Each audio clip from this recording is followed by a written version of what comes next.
Saludos a cada uno de mis guerreros de la fe. Aquí nos encontramos en el año bíblico, en el día de hoy, en el capítulo 12. Y dice así: en aquel tiempo iba Jesús por los sembrados en un día de reposo, y sus discípulos tuvieron hambre y comenzaron a arrancar espigas y a comer. Viéndolos los fariseos le dijeron: He aquí tus discípulos hacen lo que no es lícito hacer en el día de reposo. Pero él les dijo: ¿No habéis leído lo que hizo David cuando él y los que con él estaban tuvieron hambre? ¿Cómo entró en la casa de Dios y comió los panes de la proposición que no les era lícito comer ni a él ni a los que con él estaban, sino solamente a los sacerdotes? ¿O no habéis leído en la ley cómo en el día de reposo los sacerdotes en el templo profanan el día de reposo y son sin culpa? Pues os digo que uno mayor que el templo está aquí.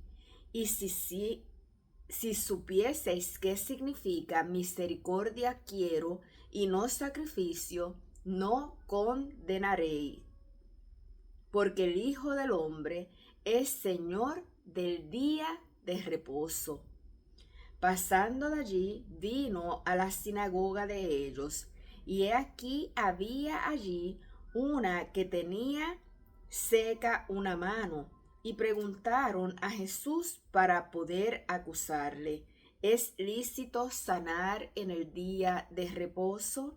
Él les dijo: ¿Qué hombre habrá de vosotros que tenga una oveja, y si ésta cayere en un hoyo, en día de reposo no le echa mano y la levanta?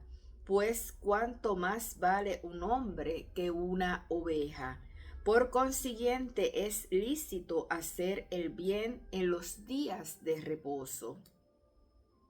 Entonces dijo aquel hombre: extiende tu mano. Y él la extendió, y le fue restaurada sana como la otra.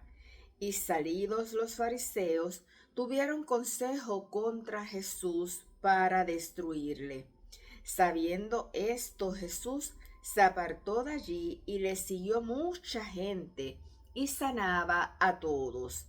Y los encargaba rigurosamente, y les encargaba rigurosamente que no le descubriesen, para que se cumpliese lo dicho por el profeta Isaías, cuando dijo: He aquí mi siervo, a quien he escogido, mi amado, en quien se agrada mi alma. Pondré mi espíritu sobre él, y a los gentiles anunciaré juicio. No contenderá, ni voceará, ni nadie oirá en las calles su voz. La caña cascada no quebrará, y el pábilo que humea no apagará hasta que saque a victoria el juicio. Y en su nombre esperarán los gentiles. Entonces fue traído a él un endemoniado, ciego y mudo, y le sanó de tal manera que el ciego y mudo veía y hablaba. Y toda la gente estaba atónita y decía: ¿será este aquel hijo de David? Mas los fariseos al oírlo decían: este no echa fuera los demonios, sino por Beelzebú, príncipe de los demonios. Sabiendo Jesús los pensamientos de ellos, les dijo: todo reino dividido contra sí mismo es asolado, y toda ciudad o casa dividida contra sí mismo no permanecerá. Y si Satanás echa fuera a Satanás, contra sí mismo está dividido. ¿Cómo pues permanecerá su reino? Y si yo echo fuera los demonios por Beelzebú, ¿por quién los echan vuestros hijos? Por tanto, ellos serán vuestros jueces. Pero si yo por el Espíritu de Dios echo fuera los demonios, ciertamente ha llegado a vosotros el reino de Dios.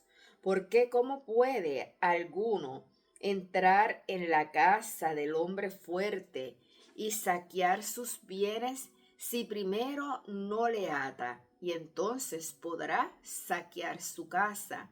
El que no es conmigo, contra mí es, y el que conmigo no recoge, desparrama. Por tanto os digo, todo pecado y blasfemia será perdonado a los hombres, mas la blasfemia contra el Espíritu no les será perdonada.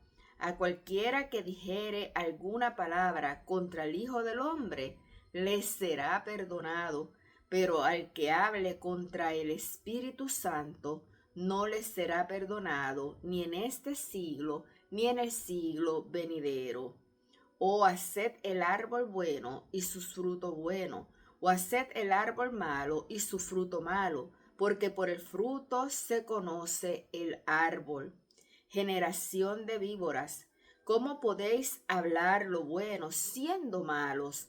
Porque de la abundancia del corazón habla la boca. El hombre bueno del buen tesoro del corazón saca buenas cosas, y el hombre malo del mal tesoro saca malas cosas. Mas yo os digo que de toda palabra ociosa que hablen los hombres, de ella darán cuenta en el día del juicio, porque por tus palabras serás justificado y por tus palabras serás condenado. Entonces respondieron algunos de los escribas y de los fariseos diciendo, Maestro, deseamos ver de ti señal. Él respondió y les dijo, la generación mala y adúltera demanda señal, pero señal no les será dada, sino la señal del profeta Jonás. Porque como estuvo Jonás en el vientre del gran pez 3 días y 3 noches, así estará el Hijo del Hombre en el corazón de la tierra, 3 días y 3 noches.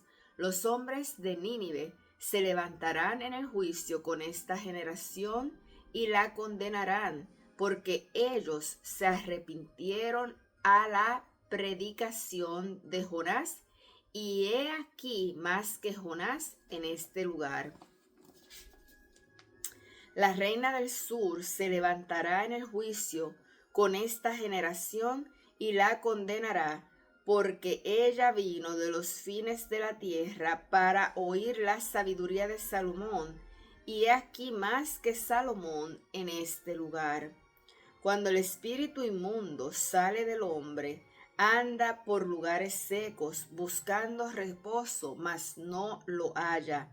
Entonces dice, volveré a mi casa de donde salí, y cuando llega la halla desocupada, barrida y adornada, entonces va y toma consigo otros 7 espíritus peores que él, y entrados morarán allí, y el postrer estado de aquel hombre viene a ser peor que el primero. Así también acontecerá a esta mala generación. Mientras él aún hablaba a la gente, he aquí su madre y sus hermanos estaban fuera, y le querían hablar. Y le dijo uno, he aquí tu madre y tus hermanos están fuera, y te quieren hablar. Respondiendo él al que le decía esto, dijo, ¿quién es mi madre y quiénes son mis hermanos? Y extendiendo su mano hacia sus discípulos, dijo, he aquí mi madre y mis hermanos, porque todo aquel que hace la voluntad de mi Padre que está en los cielos, ese es mi hermano, esa es mi hermana y esa es mi madre. Así que vemos como en este capítulo 13 del Evangelio de Mateo, Jesús está haciendo unas amonestaciones y al mismo tiempo unas reprensiones. Los fariseos estaban buscando a toda costa cómo poder acusar a Jesús. Y Jesús les estaba diciendo los estaba tildando de que ellos eran hipócritas, de que ellos entendían que ellos estaban correctos, pero la realidad es que ellos estaban apartados de Dios y que por eso no estaban pudiendo, ¿verdad?, distinguir el hecho tan importante que se estaba desarrollando en aquel momento y no estaban pudiendo ver que Él era el Hijo de Dios. También hace un llamado, ¿verdad?, a que cuando Dios nos limpia de el pecado, si no llenamos nuestra mente y nuestro espíritu con las cosas de Cristo, ¿qué sucede? Que los espíritus inmundos pueden volver a regresar, pero 7 veces más de lo que salieron. Y también hace una exhortación y hace un llamado, ¿verdad?, a que todo aquel que busque de Dios y que esté cerca de Dios es considerado familia de Dios. Por eso, a través del sacrificio que Jesús hizo en la cruz del Calvario, nosotros somos considerados hijos de Dios por medio de ese sacrificio. En este caso, en el libro de Mateo, los discípulos que estaban predicando con él, las personas que estaban alrededor de él las estaba llamando, estas son también mi familia. Así que Dios les bendiga y que tengan un lindo día.